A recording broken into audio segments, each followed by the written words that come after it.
sejarah akuntansi di Indonesia. Jadi mungkin untuk beberapa pertemuan ke depan ini materinya masih teori-teori ya. Mungkin nanti setelah UTS baru kita mulai materi hitung-hitungannya. Yaitu mulai nanti di bab 2 itu mulai hitung-hitungan. Oke, langsung saja di sejarah akuntansi di Indonesia itu dimulai dari masa penjajahan Belanda.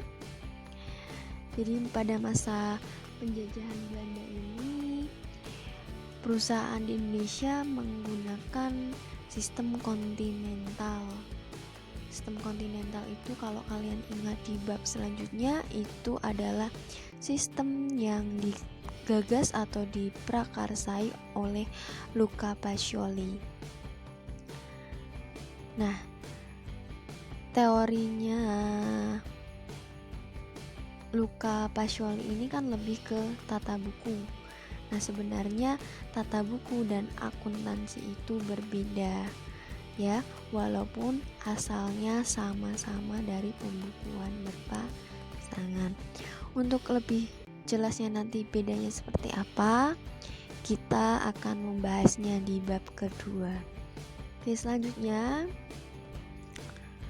sejarah akuntansi di Indonesia itu jadi pada tahun 1957 terjadi peristiwa konfrontasi Irian Barat yang melibatkan Indonesia dan Belanda. Jadi Irian Barat direbut oleh Indonesia dari Belanda. Akibatnya Belanda marah, kemudian menarik seluruh pengajarnya yang ada di Indonesia untuk kembali lagi ke Belanda, dan mahasiswa yang ada di Belanda dikembalikan lagi ke Indonesia. Nah, karena hal itulah, jadi kan yang tadinya masyarakat Indonesia atau mahasiswa di Indonesia itu menimba ilmu atau mendapatkan ilmu dari Belanda, karena kejadian ini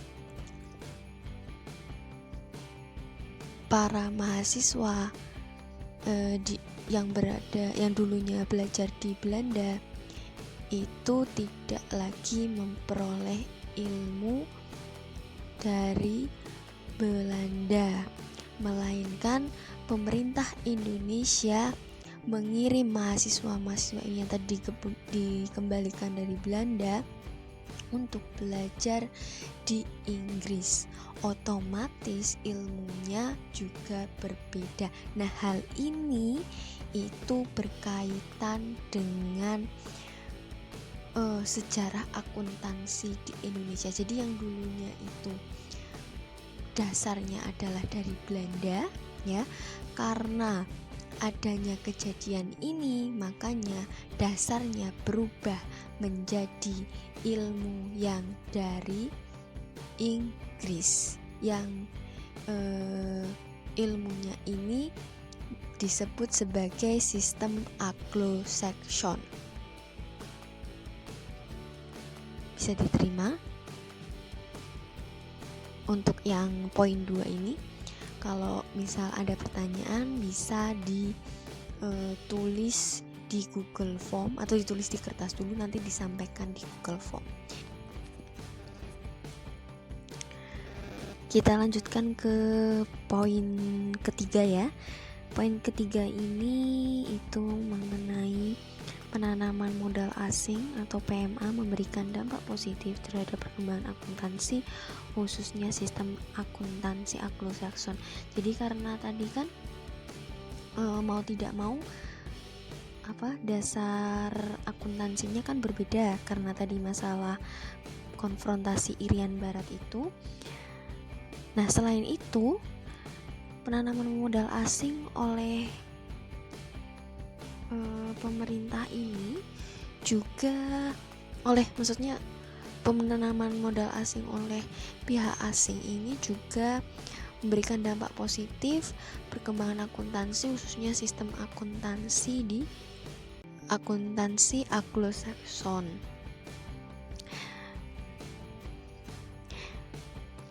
Bank Dunia itu menghendaki Jadi yang memberikan modal asing atau PMI ini kan Bank Dunia. Nah, Bank Dunia itu menghendaki bahwasanya laporan keuangan itu menggunakan Anglo-Saxon. Akhirnya sistem akuntansi yang dianut Indonesia sistem Anglo-Saxon. Jadi selain tadi Irian Barat, karena ini pula lah ya, jadi karena pinjaman dari Bank Dunia,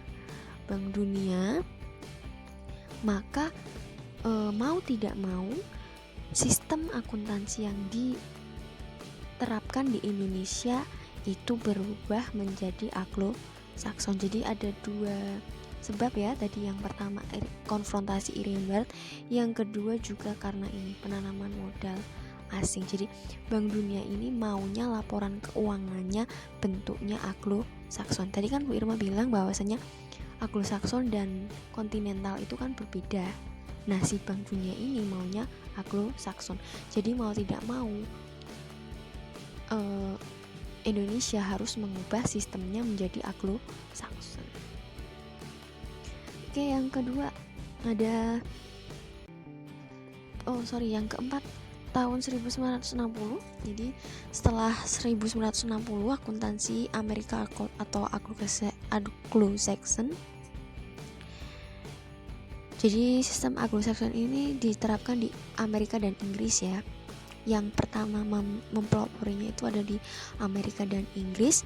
Itu mulai diperkenalkan di Indonesia. Nah, seiring berjalan waktu akhirnya sistem pembukuan di Indonesia pun berganti dari kontinental menjadi Anglo-Saxon. Jadi setelah tadi selanjutnya, pada perkembangan berikutnya akuntansi di Indonesia menerapkan pedoman standar akuntansi atau yang disebut PSAK sebagai upaya penyesuaian terhadap kondisi global, peningkatan transparansi laporan keuangan, dan peningkatan kualitas laporan keuangan Indonesia. Jadi PSAK ini adalah, kalau bagi orang akuntansi, adalah kitabnya. Di semua pedomannya, semua dasar hukumnya ini ada di PSAK gitu ya. Berbincang atau sudah berbicara tentang akuntansi, tapi kita belum tahu apa itu akuntansi. Jadi akuntansi itu sendiri adalah sistem informasi yang mengidentifikasi, mencatat, dan mengkomunikasikan kejadian ekonomi dari suatu organisasi yang berkepentingan. Ya. Jadi akuntansi itu berisi informasi yang mengidentifikasi, kemudian mencatat, kemudian dikomunikasikan kejadian ekonomi dari organisasi yang berkepentingan. Nah, dari akuntansi inilah nanti kita bisa melihat perubahan harta atau aset, kemudian utang atau liabilitas, dan modal atau ekuitas dari perusahaan yang yang timbul dari kegiatan usaha memperoleh laba. Jadi kita bisa mengetahui bagaimana sih sebuah perusahaan ini asetnya itu gimana, apakah hartanya bertambah, apakah dia memperoleh laba, apakah utangnya justru semakin bertambah. Ini bisa kita lihat dari akuntansi. Jadi akuntansi itu berikan informasi secara nyata kepada para pengguna akuntansi tentang suatu perusahaan ataupun sebaliknya.